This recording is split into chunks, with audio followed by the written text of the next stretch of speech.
ಕಾಂಗ್ರೆಸ್ ನೇತೃತ್ವದ ಸರ್ಕಾರ ಇಲ್ಲ. ಕರ್ನಾಟಕದಲ್ಲಿ ಆಡಳಿತ ಮಾಡ್ತಾ ಇರೋದು ಇವತ್ತು ತೊಗಲಕ್ ದರ್ಬಾರ್ ಟಿಪ್ಪು ಸುಲ್ತಾನ್ ಸರ್ಕಾರ ಇದೆ.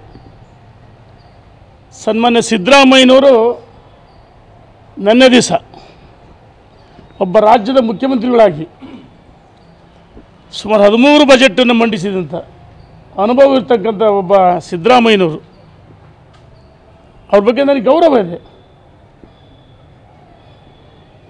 ಈಗ ಅವರು ಹಿಜಾಬ್ ಸರ್ಕಾರಿ ಆದೇಶವನ್ನು ವಾಪಸ್ ಪಡೆಯುತ್ತೆ ಅಂತೇಳಿ ಹೇಳಿ ಒಂದು ವರ್ಗದ ಒಂದು ಕೋಮಿನ ಜನರನ್ನು ಓಲೈಸೋಕ್ಕೋಸ್ಕರ ತುಷ್ಟೀಕರಣ ಮಾಡಲು ಅದನ್ನು ಅತ್ಯಂತ ತೀವ್ರವಾಗಿ ನಾವು ಖಂಡಿಸ್ತೀವಿ. ಆಯಿತು, ನೀವು ಹಿಜಾಬ್ ಅವ್ರು ಇನ್ನೊಂದು ಹೇಳಿದ ಸಿದ್ದರಾಮಯ್ಯರು, ಊಟ ನಮ್ಮ ಹಕ್ಕು, ಬಟ್ಟೆ ನಮ್ಮ ಹಕ್ಕು. ನಿಜ, ನಿಮ್ಮ ಹಕ್ಕು ಒಪ್ಕೊಳ್ತೀವಿ. ಯಾರ್ಯಾರಿಗೆ ಯಾವುದು ಊಟ ಬೇಕೋ ಊಟ ಮಾಡ್ತಾರೆ. ಬಟ್ಟೆ ಹಾಕೋದು ಪಂಚೆ ಹಾಕ್ಬೇಕು, ಪ್ಯಾಂಟ್ ಹಾಕ್ಬೇಕು, ಚಡ್ಡಿ ಹಾಕ್ಬೇಕು, ಆ ಟವಲ್, ಅದು ಅವರವ್ರ ಹಕ್ಕು. ಆದರೆ ಇಲ್ಲಿ ಕಾಲೇಜು ಒಂದು LKG UKGಯಿಂದ ಪ್ರಾರಂಭ ಆದರೆ ಕಾಲೇಜ್ವರೆಗೂ ಸಮವಸ್ತ್ರಗಳು. ಈ ಹಿಂದೆ 2021ರಲ್ಲಿ ಉಡುಪಿಯ ಸರ್ಕಾರಿ ಕಾಲೇಜಿನ PU ಕಾಲೇಜಿನಲ್ಲಿ 6 ಜನ ವಿದ್ಯಾರ್ಥಿನಿಯರು ಹಿಜಾಬ್ ವಿವಾದ ಕಿಡಿ ಇಡೀ ರಾಜ್ಯದಲ್ಲಿ ದೊಡ್ಡ ಘಟನೆಗಳು ನಡೆದು, ಒಂದು ಕಡೆ ನಮ್ಮ ಯುವಕರು, ಹಿಂದೂ ಯುವತಿಯರು ಕೇಸಿಟ್ಟು ಅವಲಕ್ಕಿ ಬಂದರು. ಅವರಿಗೆ ಅವಕಾಶ ಕೊಟ್ಟರೆ ನಮಗೆ ಕೊಡಿ.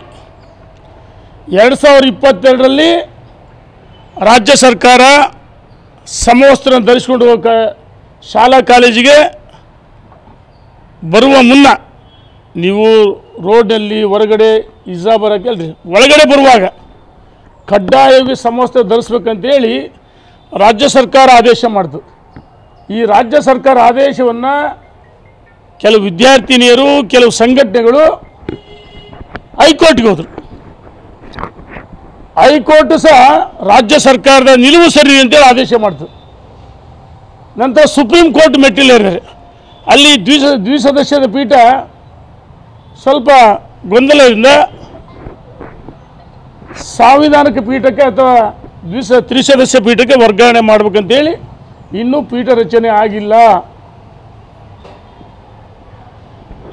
ಹಿಜಾಬ್ ವಿಚಾರ ಸುಪ್ರೀಂ ಕೋರ್ಟ್ನಲ್ಲಿದೆ. ಸಿದ್ದರಾಮಯ್ಯನವರು ಕಾನೂನು ತಜ್ಞರು, ಸ್ವತಃ ಕಾನೂನು ಪದವಿ ಪಡೆದಿದ್ದಾರೆ, 13 ಬಜೆಟ್ ಮಂಡಿಸಿದವರು.